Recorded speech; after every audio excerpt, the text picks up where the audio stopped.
Hello, my name is Teresa, and I am going to demonstrate how to complete a basic profile in either a District Work-Based Learning Manager account or a School Work-Based Learning Admin account or a Teacher Advisor Staff account or a Parent account.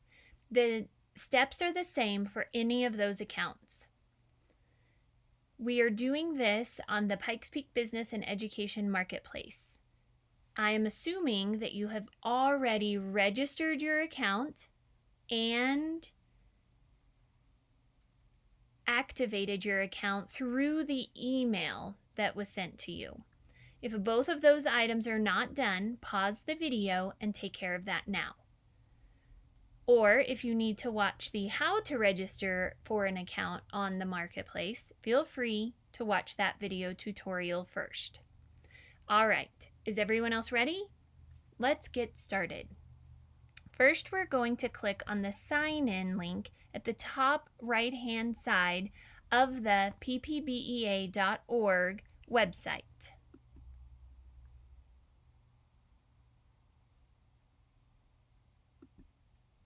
We are going to use the email that we used to create the account to sign in.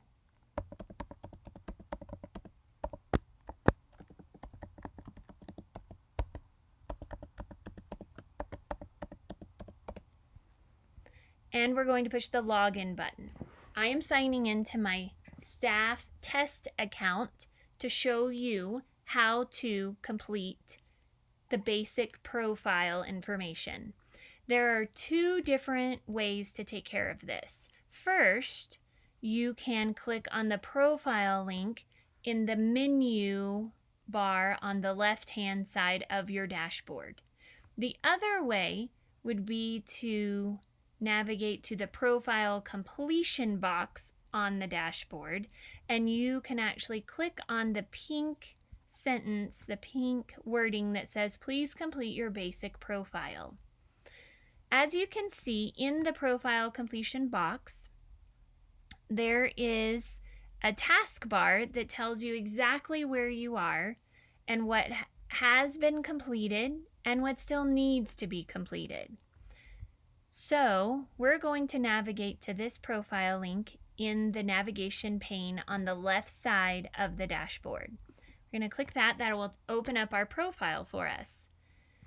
So we can see that I am in District 49 and I teach at Pikes Peak Early College. So that part is correct. What is missing is my telephone number, my age, my gender, and my ethnicity. So in order to edit those, we're going to use the Edit Profile icon at the top right-hand corner of the box.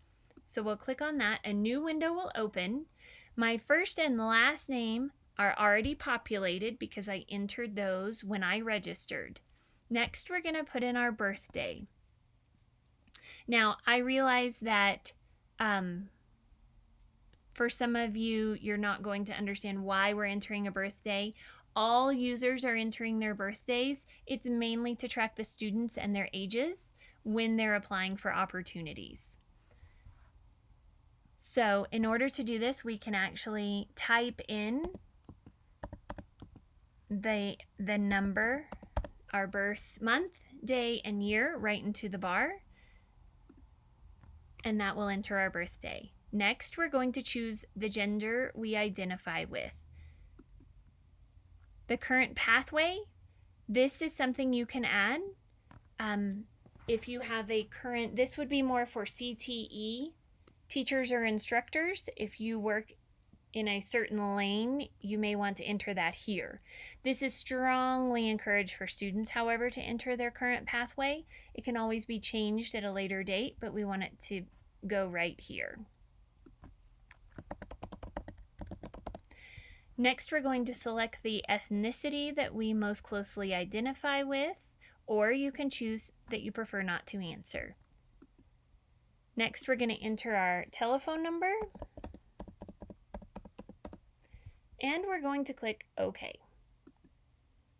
This will let us know that our basic profile has been updated, and we can close the box at this time.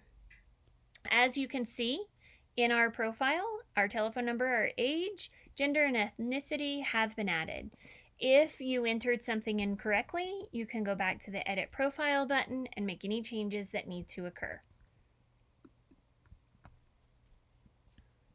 Thank you for joining me today.